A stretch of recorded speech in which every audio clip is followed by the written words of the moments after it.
Move on. So, Tone, here's one that we've been calling for a minute and we weren't sure if it was going to happen. I actually called it not happening, and I'm kind of glad I was wrong. Gunther is officially the longest reigning Intercontinental Champion. We can all clap our hands that we no longer have to mention the Honky Tonk Man. Yes, that's right. The Honky Tonk Man. You lose the rights to sing that song every time you do as well.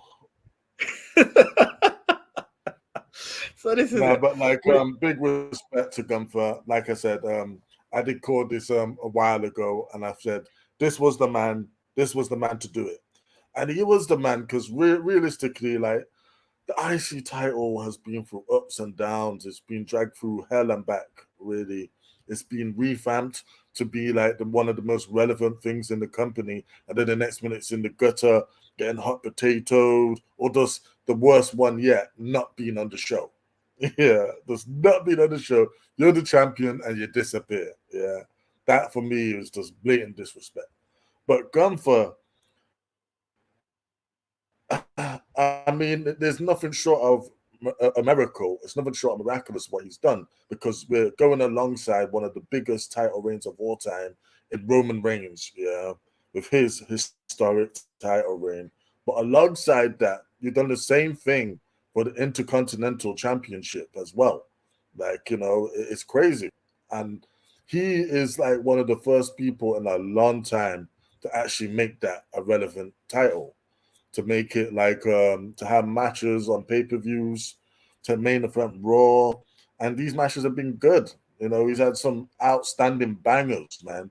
Like, no pun intended, but like you go back to Clash at the Castle.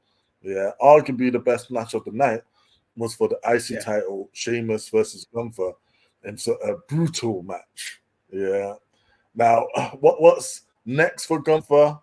That's like an interesting thing now, because we can continue pushing him as the IC champion, because for a fact, in it, like there's still probably a few months before you're ready to switch out Seth as the champion.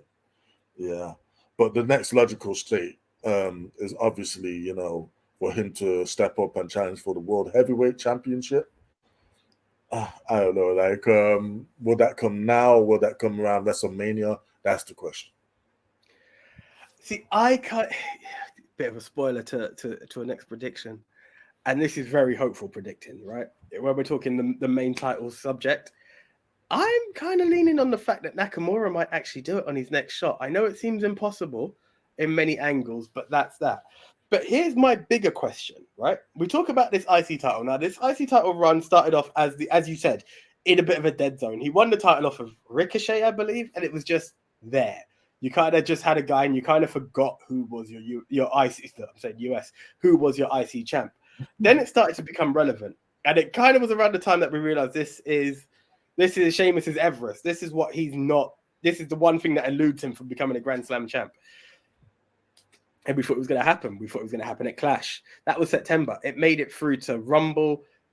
It made it through to Mania in a triple threat, and he still held it. And we're like, okay, what's next? And the more it's gone on, he's had some strong contenders, you know. And this is what I love about it, is that he's had Sheamus, he's had Drew, he's had Riddle, and right now he's at the point where he's actually in a, you know, he's elevated Chad Gable as far as I'm concerned. Not to say that Chad Gable was anything crap in itself before, but no, you know, right. Let's be honest. We went from a point where people talked about him being Walter and the change to Gunther and it was over. He's now one of the most over people in the company. As he said, he's main event in Raw, the flagship show for the WWE. It's not as bad as they made it look. But my question is, who do you see dethroning him? Before he moves on to the next level, who do you think is actually that one of worthy of taking the IC title off of Gunther? Well, you see, it's an interesting question, because WWE do have a habit of doing this. Once a title holder breaks a record, then quite soon afterwards they lose the title. It happened with the New Day when they surpassed like, you know, the record-setting reign. I'm not sure how long the Usos had their one, but it wasn't so long afterwards until they finally lost it. Once they break the record, that's when you know they're eligible to lose the title. So Yeah. soon afterwards, they often do.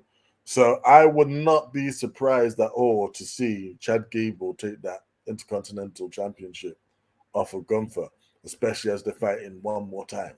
Yeah.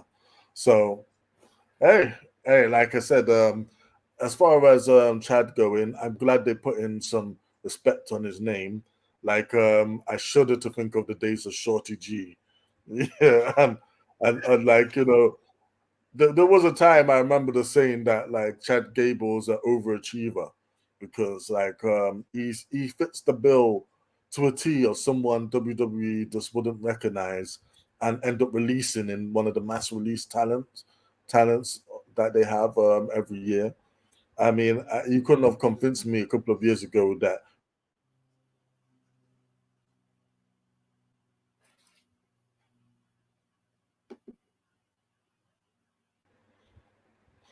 years ago, you couldn't convince me that like Chad Gable, when he was going through his Shorty G era, wasn't gonna be on the chopping block for one of the mass releases that WWE likes to have. Yeah, but here he is, him and Otis have actually made, a tag team that was actually thrown together with two people into a household staple. I love the Alpha Academy. I'll go as far as saying that that is Chad Gable's best team. Yeah, because he's been a part of a few of them. Yeah, and like obviously American Alpha is the one in it that's probably had the best matches. Yeah, let's be real. Yeah.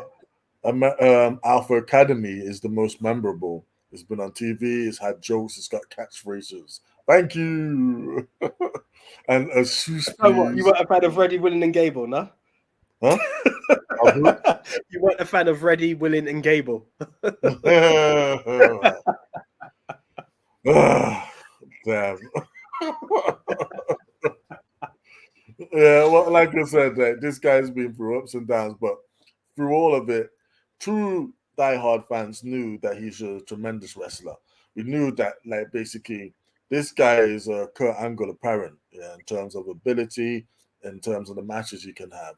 He's good, yeah, and I'm glad, like that, WWE are seeing it. I think this has a lot to do with Triple H being head of creative that like someone like Chad Gable is getting that shot. And I wouldn't be upset at all if it was him that dethroned Gunther for that title. Just as long as he didn't then like lose it quickly himself.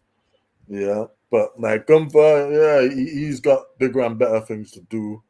Yeah. And I mean, not to like, crap on the IC title, but he's at that point where he is the draw himself. He is a main eventer. Yeah, you can slide him into any main event program, and he can be seen as a major threat. And like, yeah, he's definitely gonna have world title gold sooner rather than later. I can't disagree. I can't disagree on a lot you said. To be fair, if he doesn't get transferred, I think Cody would be a nice one to go for the IC title. Many would say he's outgrown it. And I think another one that's kind of in my head is the recently transferred Jey Uso. Like, let main event Jey Uso get some singles gold, man. Yo, That would be that's a a bad shout. good shout. That is a real good shout because again, like, I'm not sure if we're gonna be able to like make guys like Sammy, guys like Jey Uso the champion, even though I would think that they could, and they should. Because to be honest, I don't really think that having two long champions is necessary. I think No. you can make one show more exciting and just like give people that bit of a rubber, being able to say they're a world champion. Yeah, if you think about the Attitude Era, where people was dropping the belts all the time, left and right and stuff, holding it for like 4 months was a big thing. A big It was. It was. because Genuinely. like it was going from pay per view to pay per view. Sometimes it was weeks. In Paul Yeah. Kane's in Paul Kane's example, it was only like a day. Yeah. Yeah. It's the truth. It's the truth. I know how he Yeah. feels because I was ministry champ for a day until someone took it off me. But today's a news show. We don't need to talk about that, so we'll keep it moving. So No, here's a but the question point then. is though, though, is that like I feel that they can make the world heavyweight championship not as bad as that, but like every like 2 to 3 months, you could like swap out a champion. Yeah. Yeah. So people get a run with the belt. Like I would like to see Jay Uso win the big one. I would like to see Sami Zayn win the big one. I like to see KO as champion again. I like to see this monster heel McIntyre get the belt. Yeah. I'd like to see even Riddle become a champion. And this only happens if you're prepared to swap it more often. That's a fact. That is a very big fact. That's a very big fact. Now, I'm going to ask a question based, kind of keeping it linked on what you said about Shorty G and the fact that Gunther and the World's Heavyweight title are both on Raw. Have you seen this week's past Raw? Yeah. What did you think of it? In all honesty, it's just another by the numbers Raw, isn't it? Yeah. Like, So here's the thing. I've not seen nothing it. special for me.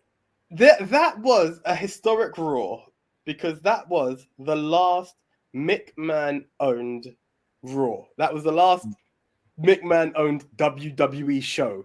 You know, You wouldn't have known.